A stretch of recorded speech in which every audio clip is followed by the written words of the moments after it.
Admiral Emma Hayes had seen beautiful things in space before, but never anything like this. The holographic display filling the war room showed 10,000 Imperial ships emerging from hyperspace, their hulls gleaming with an iridescent sheen that made them look like stars being born. If they weren't here to potentially end human civilization, she might have even called it poetic.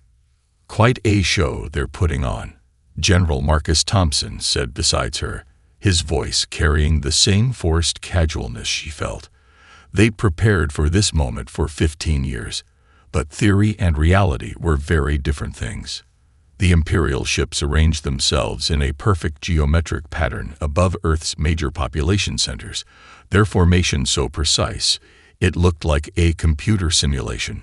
Hayes knew better. Each of those ships was crewed by beings who'd conquered 1,000 worlds, who'd never known defeat. Time to see if Project Cassandra was worth the $1 trillion, Hayes said, her eyes fixed on the central Imperial dreadnought. It was larger than Manhattan, its hull decorated with the trophies of conquered civilizations. The war room's atmosphere grew tense as every screen and holographic display suddenly flickered, then stabilized with a new image. The being on the screen was humanoid, but that's where the similarities ended. Its skin had the same iridescent quality as the ship's, and its eyes held the cold certainty of someone who'd never known failure. People of Earth, the Imperial voice boomed through every communication device on the planet, translated perfectly into every human language. We are the Galactic hegemony. Your world now stands at a crossroads. Submit to Imperial rule, provide resources and soldiers for our continued expansion, and know the benefits of civilization. Resist, and face immediate annihilation. Hayes glanced at the secondary display, showing major cities around the world. People were stopping in streets, looking up at skies darkened by the massive fleet.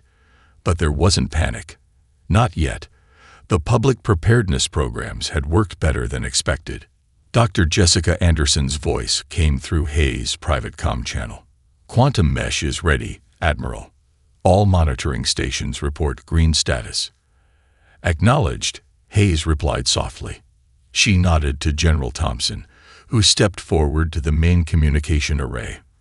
This is General Marcus Thompson of Earth's United Defense Force, he said, his voice steady. We appreciate your direct approach. However, our world's governmental structure requires proper documentation for any major political changes. He paused, adding just the right note of deference to his voice. We request 48 hours to prepare the necessary submission documents and coordinate with all Earth's nations. The Imperial being's expression didn't change, but something like amusement flickered in those alien eyes. You have 24 hours. We are generous, but do not mistake generosity for weakness. Any sign of military activity will result in immediate action. The communication cut off. Hayes immediately activated her secure link to the underground quantum facility. Dr. Anderson, begin the clock. All stations, initiate silent protocol Delta. Around the world, hidden facilities hummed to life. In the Rocky Mountains, quantum computers began their complex calculations. Beneath the Pacific Ocean, dormant weapon systems awakened. And in the asteroid belt, Major Rachel Sullivan's Wolfpack units remained hidden, waiting for their moment. They're scanning us, Dr. Anderson reported. But the quantum shroud is holding. They're seeing exactly what we want them to see. Hayes allowed herself a small smile. The Empire had conquered 1,000 worlds, but they'd never met humanity before. They expected either immediate surrender or a futile, desperate resistance. Instead, they were getting something far more dangerous. A prepared enemy who'd known they were coming. Your move, indeed, Hayes whispered, watching the Imperial fleet looming above Earth. And you don't even know we've already started playing. Colonel Jack Reynolds watched the status lights pulse green across the quantum mesh network display, each signal representing a node in the most complex defense system ever created by human hands. Deep within the Rocky Mountain complex, the air hummed with the sound of cooling systems working overtime to keep the quantum computers stable. Power fluctuation in Sector 7. Lieutenant Sarah Miller reported from her station, her fingers dancing across the holographic controls. Compensating now. Reynolds nodded, his eyes never leaving the main display. They'd run this simulation thousands of times, but today was different. Today, the fate of humanity hung on their success. Dr. Anderson, how are the calibrations holding? Dr. Jessica Anderson's hologram flickered to life beside him, her avatar showing the same intense focus he'd come to expect from Earth's leading quantum physicist. The mesh is stable. The Empire's scans are still hitting our dummy network. They have no idea what's really waiting for them. Above them, nearly 3 miles of solid rock provided cover from the Imperial fleet's sophisticated scanning systems. But their real protection came from the quantum shroud, a technology that had cost more lives and resources to develop than any project in human history. Incoming transmission from Admiral Hayes, Miller announced, her voice tight with tension. Hayes' face appeared on the main screen, the war room's dark lighting behind her making her look like a figure from an old war painting. Colonel, status report. All systems are green, Admiral. Reynolds responded, gesturing to the network display. The quantum mesh is operating at 98.7% efficiency. Dr. Anderson's team has successfully masked our activities from Imperial scans. They're getting impatient up here, Hayes said, her expression grim. Their commander has made 3 courtesy calls in the last hour, each one more threatening than the last. Reynolds allowed himself a small smile. Let them be impatient. Every minute they spend trying to intimidate you is another minute we have to fine-tune the mesh. A new alert flashed across the secondary displays. Dr. Anderson's avatar immediately turned to address it, her expression shifting from concern to something like satisfaction. They're probing deeper now, using some kind of quantum-based scanning technology. But she paused, a rare smile crossing her face. They're actually helping us. Every probe they send is giving us more data about their quantum signature. Reynolds moved to a different display, this one showing the complex mathematical models that would soon turn the Empire's technology against them. How long until we can initialize the full countermeasure protocol? 4 hours, maybe 5, Anderson replied. Each probe gives us more data points. Once we have their complete quantum signature, we can not only block their FTL capabilities, but potentially disable their primary weapon systems as well. On another screen, tactical displays showed the Wolfpack units hidden throughout the solar system, each one waiting for the signal. Major Sullivan's teams had spent years positioning them, using the asteroid belt's natural interference to mask their presence. New message from the Empire, Miller reported, her voice steady despite the tension. They're demanding a progress report on our submission documents. Hayes' image returned to the main screen. Time to give them what they want. Colonel, begin Operation Paper Tiger. Let's show them just how hard Earth's bureaucracy can work when properly motivated.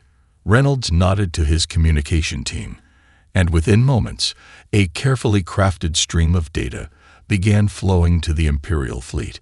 Requisition forms, environmental impact studies, resource allocation tables, all of it real-looking but completely meaningless, designed to frustrate and distract. Bureaucracy as a weapon, Dr. Anderson mused, watching the data flow. Who would have thought? Sometimes the best place to hide is in plain sight, Reynolds replied, moving back to the quantum mesh display. Now let's make sure when the time comes, their technology fails them just as thoroughly as their intelligence has. In the display above them, the Imperial fleet maintained its perfect formation, unaware that their every movement, every scan, every communication was actually helping Earth prepare for the battle to come. The Empire had come expecting either submission or suicide. Instead, they were about to learn why humanity had survived every crisis it had ever faced. We don't just plan for victory. We plan for everything. Major Rachel Sullivan floated in the zero-gravity command center of Stealth Station Fenris, her eyes fixed on the tactical display, showing thousands of red dots representing the Imperial fleet. The station, hidden within a hollowed-out asteroid, had been her home for the past 3 years. Now it was about to become ground zero for humanity's first strike. Status update on Wolfpack units, she called out, her voice steady despite the tension coursing through her body. Lieutenant James Cooper's voice came back immediately from his station. All units report ready, Major. Power signatures masked, electronic warfare suites hot but silent. The Empire still thinks they're looking at random space debris. Sullivan allowed herself a small nod. The Wolfpack units were her children, in a way. 3 years of positioning them throughout the asteroid belt, disguising them as mining equipment and space junk. Each one contained the most advanced electronic warfare systems ever developed by human hands. Message from Earth Command. Technical Sergeant Maria Rodriguez announced. Admiral Hayes says, the Empire is starting to push. They're demanding faster processing of the submission documents. Sullivan smiled. Perfect. They're right on schedule. How's their fleet formation? Still maintaining their standard geometric pattern, Cooper replied. They're so proud of their precision. They haven't deviated by more than a meter in 20 hours. Pride comes before the fall, Sullivan murmured. Her comm unit chimed with a priority message. Dr. Anderson's voice came through, clear despite being transmitted through multiple secure relays. Major, we've completed the quantum signature analysis. The Wolfpack's EW suites have been updated with the new parameters. When you strike, their communications won't just be blocked. They'll be fractured. Each ship will receive different, contradictory orders. Sullivan felt a fierce grin spread across her face. Acknowledged, Doctor. Standing by for final authorization. The minutes ticked by like hours. Sullivan used the time to review the attack plan one last time. The Wolfpack units weren't designed for direct combat. They were something far more dangerous. They were designed to turn the Empire's greatest strength, their rigid, hierarchical command structure, into their greatest weakness. Imperial fleet is launching shuttlecraft, Rodriguez reported suddenly. They're heading toward major population centers. Sullivan's hands tightened on her command chair. They're getting ready to start taking hostages. Classic intimidation tactic. Her comm unit chimed again. Major Sullivan. Admiral Hayes' voice was cold as space itself. The Empire has lost its patience. They're moving to Plan B. Are you ready to show them ours? Yes, ma'am. Wolfpack is hot and ready. Then let's remind them why wolves hunt in packs. Operation Dark Forest is go. I say again, Operation Dark Forest is go. Sullivan's voice rang through the command center. All stations, execute attack pattern Delta. Light M up. Across the asteroid belt, thousands of seemingly innocent pieces of space debris suddenly came to life. The Wolfpack units activated in perfect synchronization, their electronic warfare suites painting the Imperial fleet with invisible waves of disruption. The effect was immediate and devastating. The perfect geometric formation of the Imperial fleet began to break apart as ships received contradictory orders. Some began emergency maneuvers, responding to phantom threats. Others turned their weapons on their own allies, convinced they were looking at enemy vessels. Quantum communications network is collapsing, Cooper reported, his voice rising with excitement. They're trying to switch to standard radio, but the wolves are already in their systems. Every frequency they try gets split into a dozen different signals. Sullivan watched as the mighty Imperial fleet, terror of 1,000 worlds, dissolved into chaos. Ships collided as their formation broke down, while others fired warning shots at shadows. Message from the Imperial flagship. Rodriguez called out. They're demanding to know what's happening.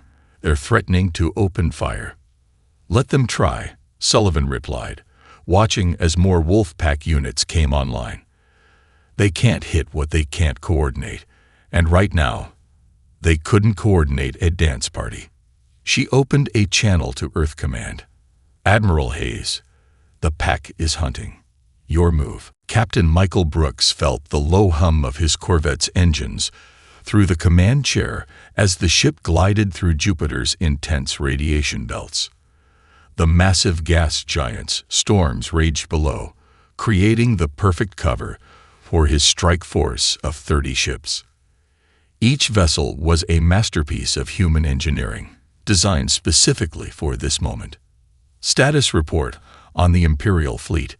He called out to his tactical officer, Lieutenant Diana Foster. They're still in disarray, sir, Foster replied, her hands moving across the holographic display. Major Sullivan's Wolfpack has them running in circles. But the bigger news, the quantum nullifier just came online. They're stuck at sublight, just like us. Brooks nodded, a grim smile playing across his face. Perfect. Now it's a fair fight. He opened a channel to the strike force. All ships, this is Captain Brooks. For 3 years we've trained for this moment. We're about to show the Empire why humanity never needed their fancy FTL to be dangerous. Execute attack pattern Charybdis. His strike force responded with precision born from countless hours of training. The corvettes split into 3 groups, using Jupiter's powerful magnetic field to mask their approach. The Empire's massive dreadnoughts, each one the size of a small city, wallowed in space like beached whales, their crews still struggling to cope with the loss of their advanced communications and FTL systems. Enemy targeting systems are active, Foster reported, but they're having trouble locking through the radiation belt. The magnetic interference is playing hell with their sensors, just like we predicted. Time to add some chaos to their confusion, Brooks said. Launch solar wind mines. Hundreds of small devices erupted from the corvettes, riding the intense solar winds that swept through the Jovian system. Each mine was designed not to destroy, but to disrupt, creating false sensor readings and phantom target signatures. 1st Imperial Squadron is responding, his executive officer, Commander Thomas Reed, announced. They're launching fighters, but their formation is all wrong. They're not used to fighting without their neural network coordination. Brooks watched as the Imperial fighters emerged from their carrier ships, their movements showing none of the precision the Empire was famous for. Now they learn why we still train our pilots to think for themselves. Strike Teams 1 and 2, you are weapons-free. Show them what Earth Wolves can do. The battle that followed would later be studied in military academies across the galaxy. Earth's corvettes moved like schools of fish, using tactics developed over centuries of naval warfare, but adapted for 3-dimensional space combat. They struck from multiple angles, using Jupiter's gravity to slingshot past enemy forces at incredible speeds. Imperial Dreadnought is trying to bring its main guns to bear, Foster called out. But they can't track us through the radiation. Send to all ships, Brooks commanded. Execute Maneuver Poseidon's Trident. His strike force responded instantly. 10 corvettes broke formation, racing toward the massive Imperial ship from different angles. The Dreadnought's point defense systems fired wildly, but the human ships were too fast, too unpredictable. Targeting their bridge shield generators, Reed reported. Precision strikes only. Remember, we want to capture, not destroy. The corvettes struck in perfect sequence, their advanced plasma cannons, designed specifically to match the frequency of Imperial shields, taking out key systems one by one. The massive ship's defenses failed in a cascade of electrical discharges. Message from Admiral Hayes, Foster announced. The rest of the fleet is moving into position. We got them boxed in between us and Mars defense grid. Brooks opened a channel to all Earth forces in the Jupiter theater. "This is Captain Brooks to all ships. The Empire came here expecting to find primitives playing with rockets. Instead, they found out why humanity has always excelled at one thing above all others: adapting their enemies' strengths into weaknesses. Press the attack. Show them what it means to fight in our backyard." Lieutenant Commander Ashley Martinez stood before the massive holographic display in Earth's Tactical Command Center, her hands moving through the three-dimensional battle space like a conductor leading a deadly orchestra. Around her, dozens of officers coordinated the most complex military operation in human history. "Status update on Battle Group Theta," she called out, her eyes fixed on a cluster of Imperial ships trying to regroup near Mars. "Captain Brooks' forces have them contained in the Jupiter sector," Lieutenant Ryan Parker responded from his station. "The Wolfpack is still scrambling their communications. They're fighting blind and divided." Martinez nodded, her mind already 3 moves ahead. She'd spent years studying historical naval battles, adapting ancient strategies for modern space warfare. Now those lessons were proving their worth. The Empire's attempting to establish a new command and control network, Senior Technical Analyst Jennifer Walsh reported. "They're trying to use light-based signals to bypass our electronic warfare." "Clever," Martinez said, a small smile playing across her face. "But predictable. Initiate Operation Solar Flare." Across the solar system, hidden platforms came to life, creating artificial light bursts that made even simple visual communication impossible. The Imperial fleet's attempts at coordination collapsed once again. "Message from Admiral Hayes," Parker announced. "The second phase is ready. They want to know if we're in position." Martinez studied the tactical display, where Earth's forces were executing a strategy that would have made Admiral Nelson proud. "Confirm ready status. All battle groups are in position for the pincer movement." The next few minutes were a symphony of coordinated warfare. Earth's ships, smaller but far more maneuverable than their Imperial counterparts, used asteroids and planetary gravity wells as cover. They struck from multiple angles, never staying in one place long enough to become targets. "Imperial Dreadnought in Sector 7 is launching escape pods," Walsh reported. "Their crew is abandoning ship. Direct recovery teams to collect them," Martinez ordered. "Remember, we're not here for wholesale slaughter. Every Imperial officer we capture is one more voice to testify about their defeat." The battle continued to unfold according to Earth's plans.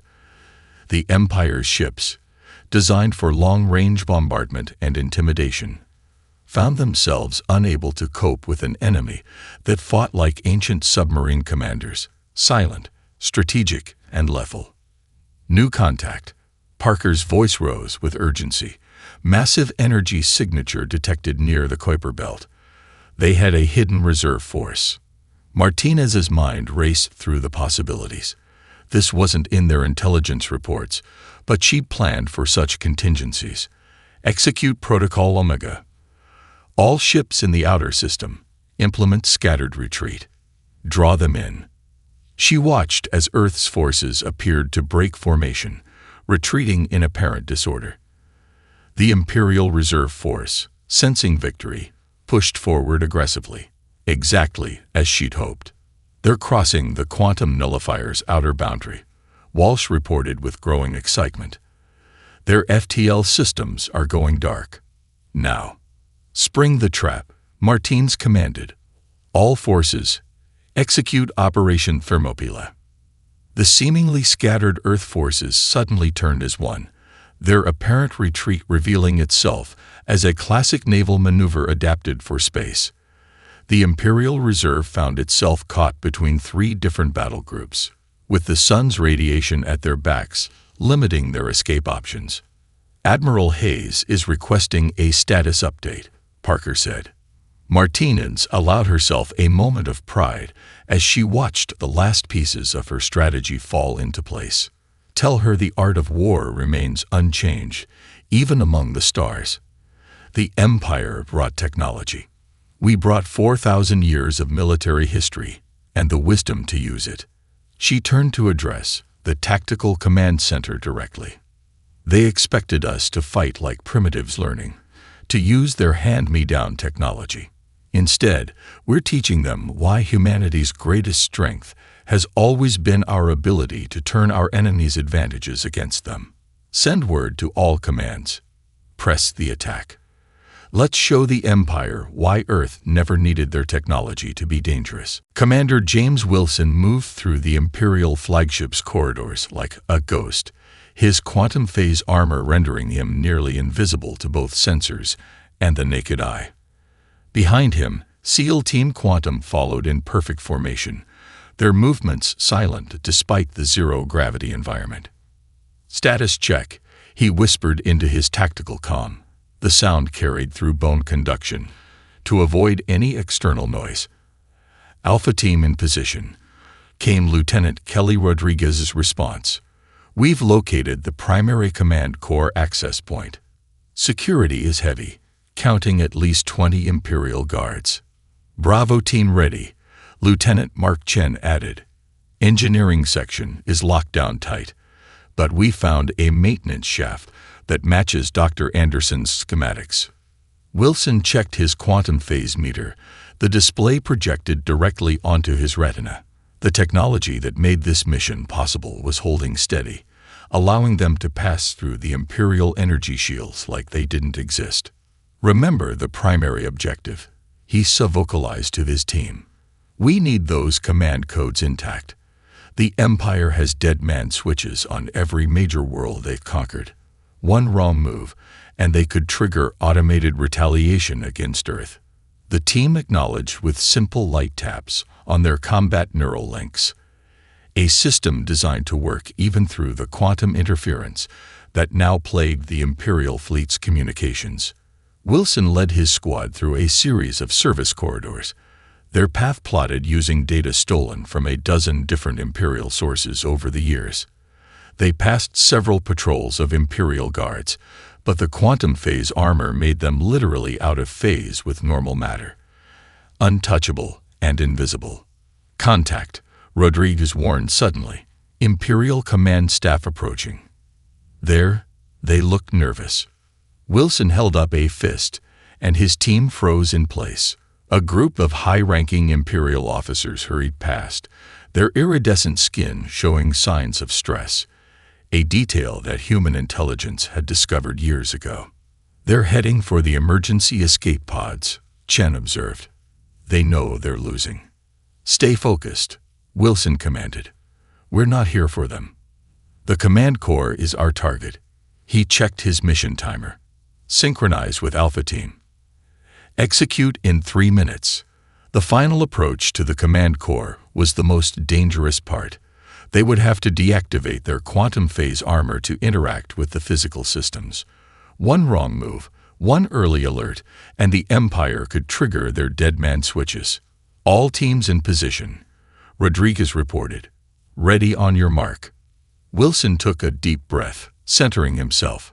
Years of training, countless hours in simulated Imperial ships, all leading to this moment. Execute Operation Ghost Key. Phase shift in 3, 2, 1. The world suddenly became solid again as their armor shifted back to normal space.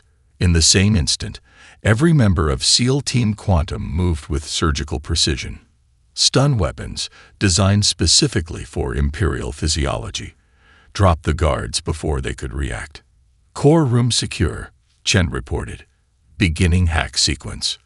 Wilson moved to the central console, his augmented reality display translating the Imperial symbols in real time. "Dr. Anderson, we're in. Starting the upload now." Receiving data. Anderson's voice came through their secure channel. "The encryption is complex, but nothing we haven't prepared for. Stand by." Suddenly, alarms began blaring throughout the ship. Multiple Imperial response teams converging on our position. Rodriguez warned. "They finally figured out something's wrong." "Hold position," Wilson commanded. Dr. Anderson, how much longer? 30 seconds to complete code transfer. Whatever you do, don't let them interrupt the download. One corrupted bit could trigger the dead man switches. Wilson positioned his team in a defensive formation around the core. You heard the doctor. This is what we trained for.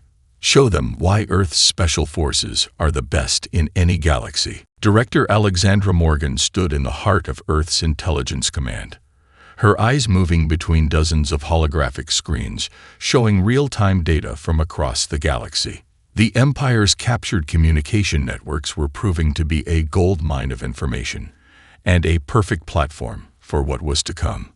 Status update on Operation Truth's dawn. She called out to her deputy director, Marcus Reynolds. The first wave of broadcasts has reached 37 Imperial core worlds, Reynolds reported, his fingers dancing across his console. We're already seeing reactions. The Empire's control is breaking down faster than we predicted. Morgan nodded, watching as another screen showed footage from the battle in Earth's solar system. The images were carefully selected. Earth ships dancing through space with graceful precision, Imperial dreadnoughts floating helplessly without their advanced technology, SEAL teams extracting surrendering Imperial officers with professional courtesy. Begin Phase 2 of the information campaign, she ordered. Focus on the outer colonies first. They're the ones who've suffered most under Imperial rule. Her team worked with the precision of a well-oiled machine. They'd spent years studying the Empire's psychology, understanding how the rigid hierarchy could be turned against them. Now that knowledge was proving devastating.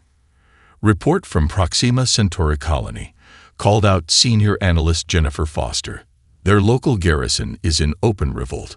The colonial governor has requested assistance. From us, not the Empire. Message from Admiral Hayes, Reynolds added. Commander Wilson's team successfully extracted the command codes. We now have control of the dead man switches. The Empire can't hold their other worlds hostage anymore. Morgan allowed herself a small smile. Send word to all our sleeper cells. Operation Liberation is now active. Show them what we found in the Imperial archives. Across the galaxy, hidden agents began broadcasting the truth. Records of Imperial atrocities, evidence of stolen technologies, proof that the Empire's claims of cultural and technological superiority were built on lies and theft. Director, you need to see this, Foster called out urgently. We're getting signals from worlds we didn't even know had resistance movements. They're rising up using our tactics, our strategies. Morgan moved to a central display, showing a real-time map of the Empire. Red lights indicating Imperial control were going dark one by one, replaced by green indicators of liberation. They're not just fighting back, they're fighting smart. Send them everything we have on Imperial tactical weaknesses. Message from the Centaurian Defense Force, Reynolds reported. They're offering their shipyards for Earth's use. The Andromedans are pledging their jump gate network. The Pleiades Federation is mobilizing their fleet. The Empire made one critical mistake, Morgan said, addressing her command staff. They thought fear was the ultimate control mechanism. They'd never understood that hope is far more powerful and far more dangerous to those who rule through terror. New reports kept flooding in. Imperial garrison after Imperial garrison was surrendering, their officers having seen the truth about their empire's false superiority. Colonies that had been subjugated for generations were rising up, using tactics they'd learned from watching Earth's resistance. Director, Foster called out, her voice filled with awe. The Imperial capital. They're requesting to open diplomatic channels, not with their fleet commander, with Earth directly. Morgan's expression remained composed, but her eyes shone with victory. Send them our terms. Full independence for all conquered worlds, complete disclosure of all stolen technologies, and an immediate end to their policy of cultural suppression. She turned to face her team. The people who'd worked in shadows for years to make this moment possible. The Empire thought they could break us with shows of force. Instead, we've broken them with something far more powerful: the truth. And now, the galaxy will never be the same. Ambassador David Carter stood before the assembled representatives of over 1,000 worlds in the newly constructed Galactic Assembly on Luna. The transparent dome above showed both Earth and the stars beyond. A fitting backdrop for this historic moment. 3 months had passed since the Empire's surrender, and the galaxy was still finding its new balance. "The document before you," he began, his voice carrying to every corner of the vast chamber, "is more than just a treaty. It is a promise that no species will ever again face the threat of cultural extinction, a promise that technology will be shared, not hoarded, a promise that strength lies not in domination, but in cooperation." Among the assembled delegates, he could see former imperial worlds sitting alongside their once subjugated colonies. The Centaurian ambassador nodded approvingly, their crystalline form catching the starlight.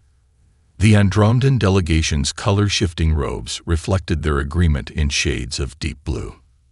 Earth did not fight the Empire simply to replace it, Carter continued, moving away from his podium to address the assembly more directly. "We fought because every species has the right to chart its own course among the stars. We fought because diversity, of culture, of thought, of evolution itself, is the greatest strength any civilization can have." Admiral Hayes, standing at the back of the chamber, caught his eye and gave a subtle nod. The military leader had become a symbol of Earth's strategic brilliance, but she understood that true victory came not from the battlefield, but from what was built afterwards. "The Galactic Confederation we propose today is built on 3 pillars," Carter explained, as holographic displays illustrated his points. "First, mutual defense. An attack on one member is an attack on all. Second, cultural preservation. Every species' heritage will be protected and celebrated. Third, technological exchange. No more secrets, no more artificial barriers to progress." The former imperial world's representatives shifted uncomfortably at this last point, but they had already agreed. Their stolen technologies were being returned to their original creators, along with formal apologies and reparations. "Director Morgan has provided each of you with proof of how the Empire maintained its control through manufactured conflicts and artificial scarcity," Carter continued. "Those days are over. The quantum communication network that once served imperial control will now connect all worlds equally." He paused, looking out over the assembly. Dr. Anderson, seated with the Scientific Advisory Council, gave him an encouraging smile. Her quantum technologies had not only won the war, but would now help build the peace.